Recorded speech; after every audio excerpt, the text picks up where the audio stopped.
Екс-директорот на онкологија Никола Васев, кој е дел од истрагата за скандалот со злоупотреба на лекови за болните од канцер на клиниката, благодарение на измените на кривичниот законник, сега ќе се соочи со поблага казна доколку биде осуден за несовесно работење за пациент кој починал откако не му бил препишуван лек за малиген меланом.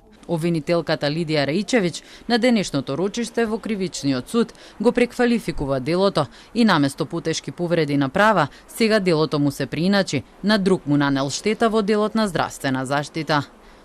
Имавте можност да го видите ефектот на измените на кривичниот законник во судница, во пракса, во реалниот живот на конкретен предмет. Казната се менува од 5 на 3 години затвор.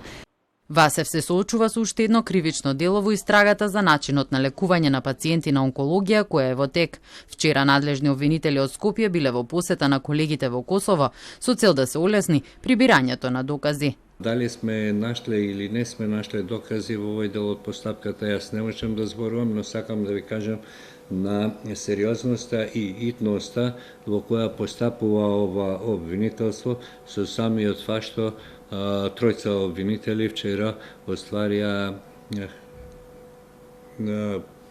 повторно нагласувам, состанок со колегите од Косово, се со намера да не се одолговлекува постапката.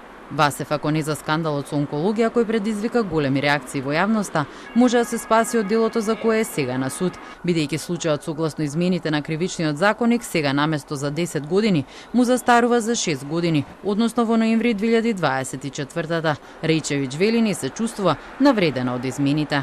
Што и да се случи, каква промена, каков атак или упад на системот, како што беше оквалификуван од академикот Камбовски, за јавниот обвинител не смее да предизвика навреда или било каква емоција. Она што јавниот обвинител треба да го направи е да во името на правдата побара кои се аргументите за донесување на овој закон. Јас лично не сум задоволна од аргументацијата изнесена досега.